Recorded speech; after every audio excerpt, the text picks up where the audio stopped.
श्री कवि नरोत्तम ठाकुर महाशय ये कृष्ण प्रेम में उसी समय मूर्छित हो गए और मूर्छित होने पर श्रीमद महाप्रभु ने इनको जागृत करके दूध पिलाया था। शादी दूध ठाकुर जी का वो नरोत्तम ठाकुर को पान कर गया। वैसे भी ये वो जो चंपक मंजरी होकर के जो विराजमान है उनकी दूध समर्पित करने की ही सेवा है। सनातन गोस्वामी जी ने भी इनको दर्शन दिए थे। कार्तिक पूर्णिमा के दिन इन्होंने ग्रह का त्याग कर दिया। भले राजकुमार थे, राजवंश में जन्म हुआ था, राजकुमार थे, परंतु विषयों में आसक्ति नहीं है। ग्रह त्याग करके श्री लोकनाथ प्रभु की, लोकनाथ चक्रवर्ती जी की महिमा को सुन करके ब्रज में आए, वृंदावन में आए। श्री लोकनाथ उनका तो कहना ही क्या, मन में ये विचार करके कि ये जो परिक्रमा का क्षेत्र जितना भी है, वृंदावन की परिक्रमा का क्षेत्र, ये श्री किशोरी जी की निज महल है। इसलिए अपने नित्य कर्म, प्रातः कर्म करने के लिए भी वृंदावन की सीमा के बाहर जाए और बाहर जाकर के नित्य कर्म करें। इतनी ये इनकी भावना कि वृंदावन को कहीं ये तो श्री प्रिया जी की नित्य निज महल की भूमि है, और निज महल की जो भूमि है उसको आदर देना चाहिए।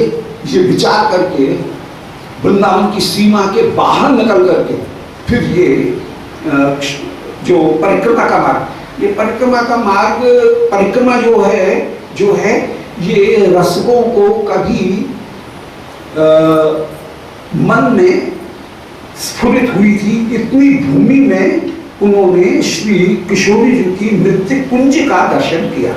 इसलिए वो जो स्थान है परिक्रमा का वो उतना कहीं मुख्य वृंदावन की परिक्रमा होकर के वो प्रसिद्ध हुआ। रसिकों ने उसका कहीं स्वप्न में दर्शन किया है, वहां पर दिव्य वृंदावन का किन्हीं रसिकों को दर्शन हुआ, इसलिए वो वृंदावन पंच योजन मेवास्त बरम्बे देही मुक्का, श्रीमद वृंदावन 5 योजन का होकर के विराजमान, और उनमें ये जो वृंदावन की 3.5 कोस की जो परिक्रमा है, करीब करीब 6 किलोमीटर की, जो 7 किलोमीटर की जो वृंदावन की परिक्रमा है, वो परिक्रमा रसिकों ने उतने स्थान पर कहीं दिव्य निकुंज ग्रह का दर्शन किया था, इसलिए उसकी अपनी महिमा है। लीलास्थली संपूर्ण वृंदावन जो है वो संपूर्ण वृंदावन विराजमान। तो यहां पर आए और श्री लोकनाथ चक्रवर्ती पाद के श्री चरणारविंद में वंदना की और कहा कि महाराज मैं तो आपसे ही दीक्षा ग्रहण करूंगा। और श्री लोकनाथ प्रभु का ये नियम था कि मैं किसी को दीक्षा दूंगा नहीं, मुझे किसी को चेला बनाना ही। तो उन्होंने टालते रहे, दीक्षा नहीं मिली, परंतु नहीं मिली फिर भी क्या है, गुरु की सेवा कर रहे हैं। और श्री लोकनाथ प्रभु जिस समय प्रातःकालीन करने के लिए जाएं, उसके पहले झाड़ू लेकर के, झाड़ी वाड़ी लेकर के वहां पर उस स्थान को साफ कर दें। पुराना जो स्थान है वो पुराने स्थान को मिट्टी से ढक करके बंद करके नया स्थान वहां पर हाथ मटियाने के लिए मिट्टी, इन सब की पूरी व्यवस्था करके पहले से रखें। 1 दिन हुआ, 2 दिन हुआ, जब बहुत दिन ऐसा देखा तो मन में विचार आया कौन है जो कि यहां पर आकर के इतनी सफाई कर जाता है डोल डाल की जगह। तो एक दिन पकड़ लिया श्री लोकनाथ प्रभु ने विद्यार्थी को, श्री नरोत्तम ठाकुर जी को, और नरोत्तम ठाकुर जी को पकड़ करके कह रहे हैं कि तुम करते हो? बोले नहीं, मैं तो इसी लायक हूं, बस आपका सेवक हूं, कैसे भी सेवा करूं। सो नीच से नीच सेवा करने के लिए भी जिस समय तैयार, उनकी निष्ठा को देख करके लोकनाथ प्रभु ने श्री नरोत्तम ठाकुर महाशय को दीक्षा प्रदान की। तो श्री लोकनाथ प्रभु की जय, श्री नरोत्तम ठाकुर महाशय की जय। लोकनाथ ठाकुर महाशय को श्री ठाकुर जी के स्वरूप मिले, उनको गले में लटका करके झूले में, ये एक झोली में रख करके और सदा सदा डोले, सदा ये गले में विचरण करके और ये डोलते हुए विराजमान, और झूला के ऊपर ही ठाकुर जी जो है वो ठाकुर जी को ये रख करके विराजमान कर रहे हैं। कभी इस वृक्ष के नीचे, कभी उस वृक्ष के नीचे, ऐसे परम वैराग्य के साथ में ये विचरण करते हुए विराजमान हो रहे हैं।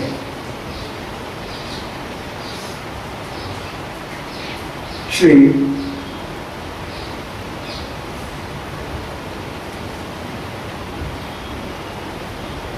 अब मानसी सेवा करते हुए विराजमान हो। मानसी सेवा में कभी गर्म दूध में इनका हाथ भी जल गया। देख रहे हैं कि दूध गर्म है कि ठंडा, अपनी उंगली डाली तो उंगली जल गई। माने जो अंतश्चिंत स्वरूप है वो यथावस्थित स्वरूप में भी श्री नरोत्तम ठाकुर महाशय के प्रकट हुआ है। गुरु जी ने इनको आदेश प्रदान किया, तब बहुत बाद में जाकर के इन्होंने गृहस्थाश्रम को भी स्वीकार किया। वहां पर राजशाही बंगाल का जो जिला है, वहां पर खेतुड़ी में 1540 विक्रम संवत में इन्होंने खेतुड़ी उत्सव उसको प्रारंभ किया। भजन तुली नाम करके एक आश्रम है, उसकी स्थापना की, और उस खेतुड़ी उत्सव में गौर निताई, बल्लवी कांत, ब्रिजमोहन, राधा मोहन, राधा कांत, इन सारे स्वरूपों की स्थापना की। गौर निताई, गौर के दोनों उस सभा में आविर्भूत हुए 1640 में। महाप्रभु के अंतर्धान के बाद में करीब करीब 50 वर्ष बाद महाप्रभु के अंतर्धान के बाद में खेतुड़ी उत्सव हुआ, और उसमें सबने देखा कि श्री गौर निताई दोनों के दोनों साक्षात रूप से प्रकट हुए हैं। ये अपूर्व उत्सव गौर नित्यानंद और अद्वैत तीनों का आविर्भाव हुआ। उस समय कोई देवीदास जी थे, उन देवीदास जी के सहयोग से रस कीर्तन की एक विशेष विधा, उसका नाम है गरान हाटी। उस गरान हाटी नामक जो कीर्तन की विधा है, मैं तो नहीं जानता हूँ क्या है, पर उस गरान हाटी नामक विधा, उसको इन्होंने कीर्तन की पद्धति को श्री नरोत्तम ठाकुर महाशय ने प्रकट किया। श्री महाप्रभु की लीला का एक तरह से वहीं से फिर गायन प्रारंभ हुआ।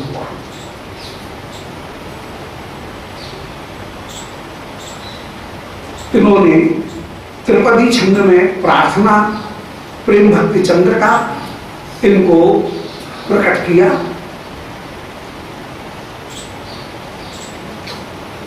ये नरोत्तम कंठ की ध्वनि वो अमृत की धार होकर के विराजमान है।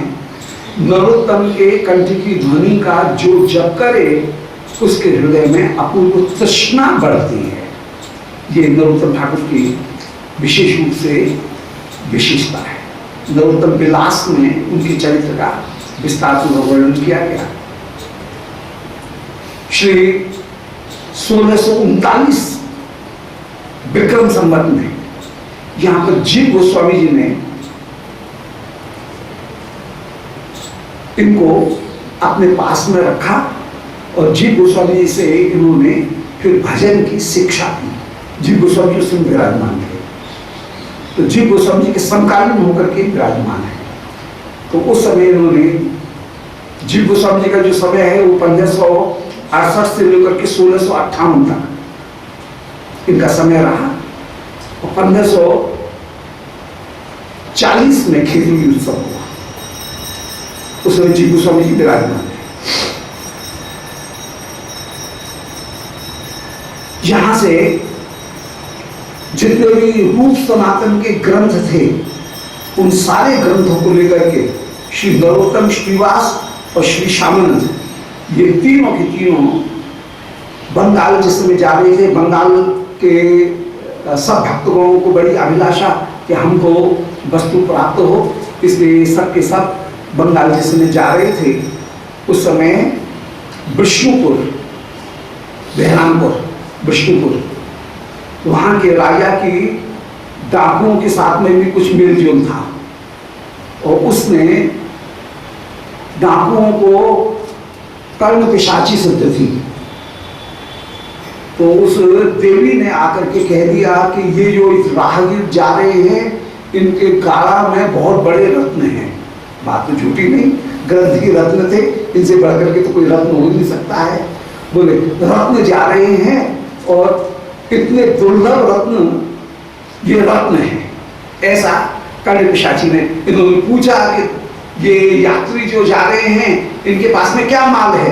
वो कर्ण पिशाची इनके कान में कह देती थी कि किसके पास में कितना पैसा है, वो बता देती थी, सिद्ध थी उनको। तो इनको ये पता लग गया, देवी ने सही सही बात कह दी कि इनके पास में रत्न है। तो डाकुओं ने उस समय एक आक्रमण किया और आक्रमण करके रूप सनातन इन सब के जो भी वृंदावन में जो ग्रंथ लिखे गए, वृंदावन विशेष भूमि रही, यहाँ पर ही सारे ग्रंथों की रचना हुई। तो जो विशेष भूमि रही, यहाँ से जो भी रूप सनातन के सारे ग्रंथ, जी गोस्वामी जी के बहुत सारे ग्रंथ, उनको भी गाड़ा में ला करके बंगाल ले जा रहे थे और फिर वहां पर प्रतिलिपि की जाएगी, तो उसको ले जा रहे थे। और उन ग्रंथों को बीच में ही जो ब्रह्मपुर का राजकुमार था, उस राजकुमार ने इन ग्रंथों को चुरा लिया है, हरण कर दिया। और तीनों के तीनों अत्यंत अत्यंत दुखी हो गए और वहां तीनों के तीनों बैठ गए, बिल्कुल माने भूख हड़ताल करके कि अब अन्न जल ग्रहण नहीं करेंगे।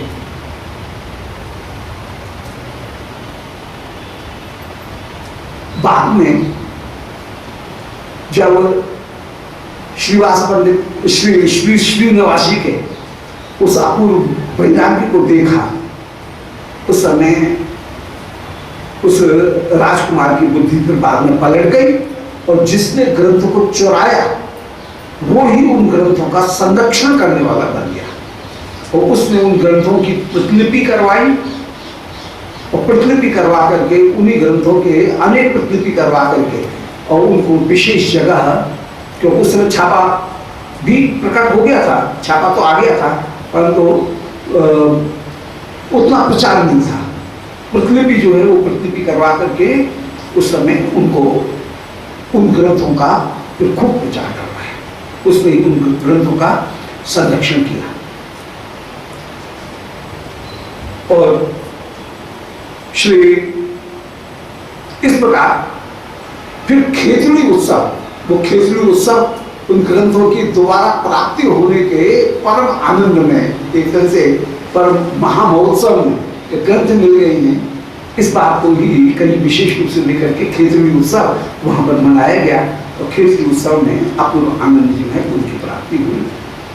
अंत में गंगा तट पर कार्तिक कृष्ण पंचमी आज के दिन 1668 विक्रमी में, 1604, आजकल 2074 चल रहा है, आज से करीब करीब 450 वर्ष पूर्व, 500 वर्ष उस समय ये 400 वर्ष, 450 वर्ष पूर्व 1668 विक्रमी में, 4 वर्ष और हैं, आजकल 74 चल रहा है और 1668 की बात है। तो 1668 में और कहाँ 2074, इस समय 2074 चल रहा है। श्री लोकनाथ प्रभु उनके पास में फिर इनको समाधि दी गई, श्री वृंदावन में प्राप्त किया, वृंदावन में ही यहाँ पर समाधि देते हुए ये विराजमान हुए। श्री नरोत्तम ठाकुर महाशय की बहुत बड़ी कृपा रही और श्री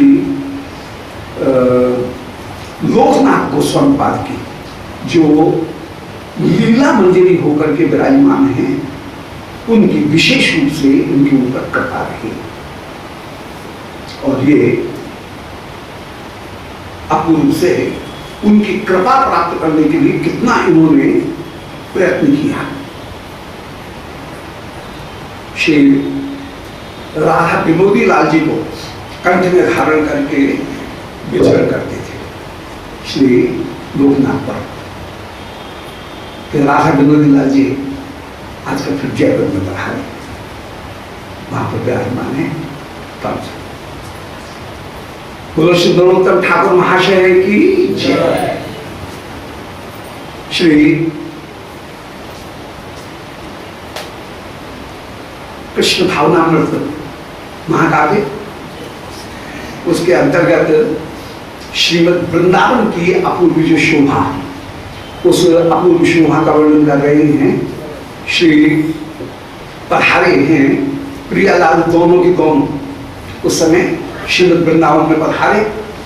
राधा कुंड कृष्ण कुंड इनके पास में जिस समय पधारे हैं उस समय श्री राधा कुंड की अपूर्व शोभा उसका दर्शन कर रहे हैं। तो कल के प्रसंग में निरूपण कर रहे हैं कि क्रमेण ललतादिभिर यदभितो निकुंजावली, श्री राधा कुंड के चारों ओर श्री ललता इत्यादि उनकी निकुंजावली सुशोभित होकर के विराजमान है। उत्तर में श्वेतांबुज कुंज है, जिस श्वेतांबुज कुंज में श्री प्रियालाल आनंद से पाशा क्रीड़ा करते हुए विराजमान होते हैं। फिर ईशान कोण में आए तो वहां पर श्री माधवी मंडप विराजमान है। श्री विशाखा जी वहां पर विराजमान है और श्री विशाखा जी ये माधवी कुंज में प्रियालाल की सेवा करते हुए विराजमान है। पूर्व में श्री नीलांबुज कुंज है, उस नीलांबुज कुंज श्रृंगार कुंज है, इसमें चित्रा जी विराजमान है और ये अपूर्व से सेवा करते हुए विराजमान।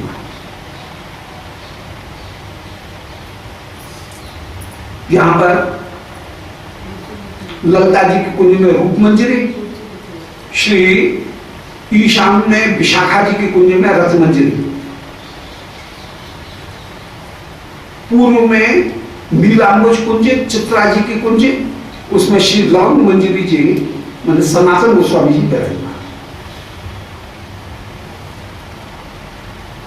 रथ मंजरी मानिए श्री रघुनाथ दास गोस्वामी। आग्नेय कोण में मालती मंडप है और मालती मंडप में इंदुलेखा जी वे सेवा अधिकारिणी होकर के विराजमान हैं और रसमंजरी जी श्री रघुनाथ भट्ट गोस्वामी जहां पर विराजमान। दक्षिण में अरुणांबुज कुंज, यहां पर भोजन कुंज भी है। श्री चंपक लता जी यहां पर सेवा कर रही हैं। शिवानंद सेन ही कृष्ण लीला में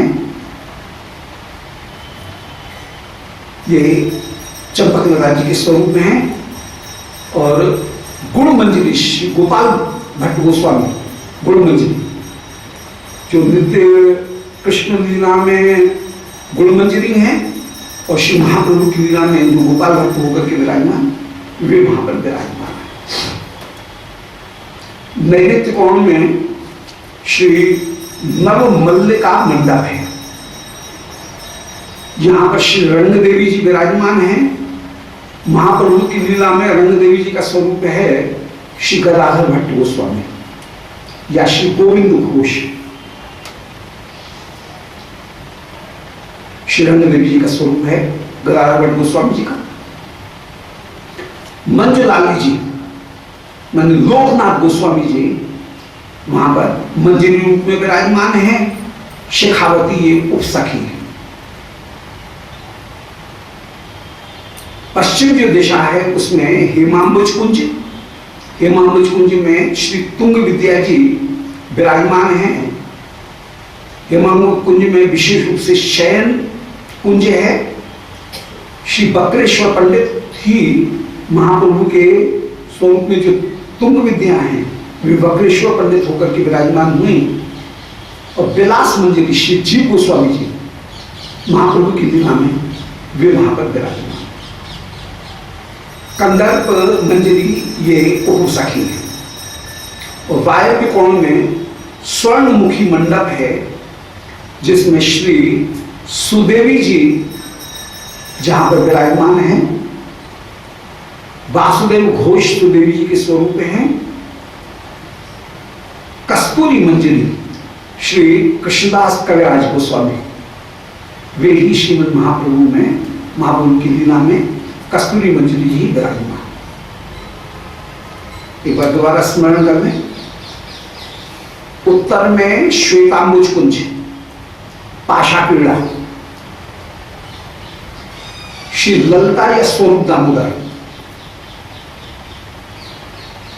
और मंजरी है श्री रूप मंजरी जहां पर सेवा करते हैं।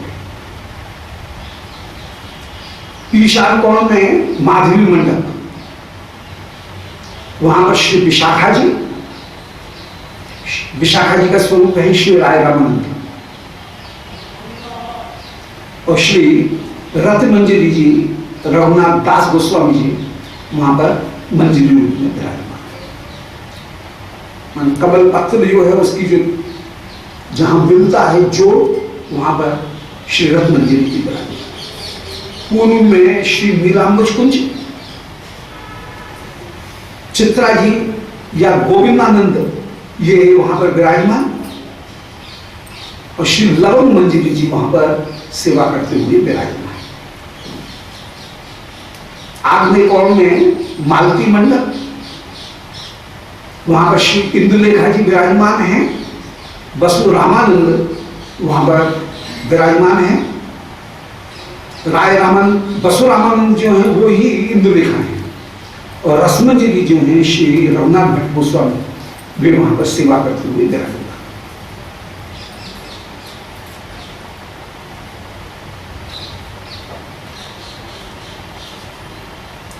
दक्षिण में अरुणांबुज कुंज, इसमें श्री चंपकलता जी या शिवानंद सेन, महाप्रभु की लीला में शिवानंद सेन वैसे जो चंपकलता है, और श्री गुण मंजरी जी वहां पर मंजरी के रूप में विराजमान। नैऋत्य में नवमल्लिका कुंज है जहां पर रंग देवी जी विराजमान है। महाप्रभु के परिकर में श्री गोविंद घोष और गदाधर भट्ट ये श्री रंग देवी जी के स्वरूप हैं। मंजुलाली जी लोकनाथ गोस्वामी वे वहां पर विराजमान। पश्चिम में हेमांबुज कुंज ये शयन कुंज है। तुंग विद्या जी यहाँ पर विराजमान सेवा कर रही हैं। महाप्रभु के स्वरूप में यही बकरेश्वर पंडित हैं। विलास मंजरी जी श्री जी गोस्वामी जी ये मंजरी के रूप में विराजमान है। वायव्य में स्वर्णमुखी मंडप है जहां पर सुदेवी जी विराजमान हैं, और कस्तूरी मंजरी जी जहां पर सेवा करते हुए विराजमान। इस प्रकार श्री हरिसु धनदेश्वराम तक शचीश नीराधिपानल अस्त्र नरस्वताम निज नियाख्यांगी करता। जो 8 दिशाएं हैं उन 8 दिशाओं में ललिता इत्यादि जो सखी हैं उन सबों ने अपनी अपनी सेवा प्रकट कर रखी है। अब आगे वर्णन कर रहे हैं। प्रतिक्षण उपासिता विपिन पालका पालभी प्रसून मणिदर्पण प्रवृत्तोपस्कृता विलास बलियोर मधुत्सव निकाम हिंदोलना प्रसून रण दंधवाप्लव जलस्थल क्रीडलई। और इन सभी मुकुंजों में सभी प्रकार की जितनी भी लीलाएं हैं वे सब परिपूर्ण रूप से विराजमान हैं। प्रतिक्षण उपासिता, प्रतिक्षण ये अष्ट सखीगण श्री राधा कुंड के चारों ओर की अपनी अपनी कुंज में श्री प्रियालाल को पधरा करके उनकी सेवा करते हुए विराजमान, अथवा एक काल में भी श्री प्रियालाल इन सब कुंजों में पधार करके एक काल में भी सेवा ग्रहण करते हुए विराजमान। प्रकाश भेद से एक काल में भी प्रकाश भेद से सभी कुंजों में विराजमान होकर के अलग अलग कुंजों में सारी सखी एक साथ भी सेवा कर रही हैं, और प्रकाश भेद धारण करके अलग अलग अपनी अपनी कुंज में भी ये सेवा करती हुई विराजमान। जिसकी कुंज है उसमें वो सखी प्रधान, अन्य जितनी भी सखी हैं वे प्रकाश वेग से वहां पर उसके साथ में सेवा करती हुई विराजमान। किसी को ये अनुभव नहीं हो कि हमारी कुंज में नहीं है, ऐसा अनुभव नहीं है। एक काल में ही श्री प्रभु सबकी कुंज में सेवा करते हुए श्री राधा कुंज के आठों जो 8 कुंज हैं उन 8 कुंज में सभी सखी सभी स्थानों पर सब प्रकार की सेवा करते हुए विराजमान है। तो प्रतिक्षण उपासिता विपिन पालिका पालकी, विपिन की जो पालिकाएं हैं उनके द्वारा श्री प्रियालाल की सर्वत्र सेवा की जा रही है। पाली माने पंक्ति, विपिन पालिका पाली भी, विपिन पालिका माने विपिन की जो रक्षिका है बंदे भी ना उनके समूह के द्वारा रक्षा की जा रही है। प्रसून मणि दर्पण, कभी कोई पुष्प के द्वारा, कभी मणि दर्पण के द्वारा, कभी प्रबल तोरण उपस्कृता, विपुंज सुंदर तोरण जो है बंदरता उनसे युक्त होकर के विराजमान, सब अपने अपनी कुंज को सजा करके विराजमान है। और श्री प्रियालाल पधारेंगे, मेरी कुंज में पधारेंगे, ये विचार करके अपने अपनी कुंज को सजा करके विराजमान है। और उस समय श्री प्रियालाल पधारे, उनके साथ में सब सखीगण उप सखीगण भी पधारी। ये भी अकेले अकेले सेवा कर रहे हैं, सखियों में भी ये सामर्थ्य है, वे भी अनेक रूप धारण करेंगे। और जितनी भी कुंज हैं उन सब कुंजों में एक काल में ही श्री ठाकुर जी प्रियालाल दोनों पधारे हैं और सब सखीगण उनकी सेवा करते हुए विराजमान हो रही है। विलास बड़ी और मधुत्सव, दोनों विलासी हैं श्री प्रियालाल, कहीं मधुत्सव मधुपान करते हुए, कभी निकाम हिंदोलन माने परिपूर्ण रूप से जहां पे हिडोला पड़े हुए हैं हिडोला में झुलाती हुई, फिर प्रसून कभी पुष्प चयन और पुष्पों से प्रियालाल को सजाती हुई विराजमान हो रही हैं, कभी रण माने होली का युद्ध करते हुए, मिथ्या रण करते हुए, मिथ्या युद्ध करते हुए, प्रणय युद्ध करते हुए, रण करते हुए विराजमान है। कभी निन्नव माने आंख मिचौनी प्रवृत्ति खेल, इनको करते हुए आनंद पूर्वक सखीगण विराजमान है। कभी आप्लव, कभी जल में डुबकी लगा करके क्रीड़ा करते हुए विराजमान है, कभी जल स्थल क्रीडन, कभी नौका विहार, कभी जल स्थल, इनकी क्रीड़ा करते हुए श्री प्रियालाल विराजमान। तो सारी सामग्री सब कुंजों में परिपूर्ण रूप से विराजमान है। अब इस वैभव का क्या ठिकाना है? एक कुंज को सजाने में एक कुंज में कितना वैभव, यहाँ पर जितनी कुंज हैं सब में सारा वैभव, सारी सखी अनेक रूप धारण करके वहां पर विराजमान है। वो एक जो वाक्य पहले कहा था बहुत दिन पहले कि अमित सखी अमित रूप धारण करके अमित सेवा करती हुई अमित प्रकार से विराजमान, ये विराजमान वो ही स्वरूप यहाँ पर साक्षात प्रकट हो रहा है।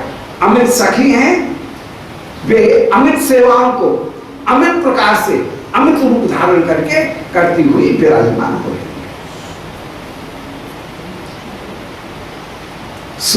मद विमर्द फल पर शतास्वाद मिथोक्ष कल नर्म भिर विविधास लास्यादि।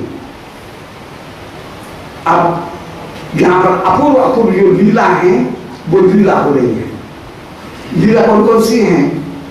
बोले सुधा मद विमर्द कृत, अमृत को बड़ा अभिमान था कि मेरे बराबर कोई मीठा नहीं है, पर वृंदावन के फल, इन कुंजों के फल इतने हैं, ऐसे हैं कि सुधा मद विमर्द कृत, उनके आगे अमृत का, स्वर्गीय जो अमृत है उसकी तो कोई गिनती है ही नहीं। जो ब्रह्मानंद, उस ब्रह्मानंद सुधा का भी विमर्द कृत, उसका भी को भी पराजित कर देने वाली जिनकी शोभा है। फल पर ऐसे अपूर्व अपूर्व फल हैं, पर शतास्वाद नहीं, सैकड़ों प्रकार के फल जिनमें अपूर्व स्वाद विराजमान है। वृंदावन की इन कुंजों की विशेषता ये कि इनमें सब ऋतुओं में सब फल विराजमान और वे फल परम परम सुंदर होकर के ही विराजमान है। मिथोक्ष कल नर्म भी श्री प्रियालाल जहां पर अक्ष माने चौबल पासे खेलते हुए मध्यान्ह लीला में विराजमान। ये मध्यान्ह लीला में अलग अलग कुंजों में चौबल पासे खेलते हुए श्री प्रियालाल अपूर्व रूप से विराजमान और विशेष रूप से श्री ललिता जी की जो कुंज है श्वेतांबुज कुंज, उसमें विशेष रूप से चौबल पासे खेलते हुए श्री प्रियालाल विराजमान। और जिस समय मधुमंगल के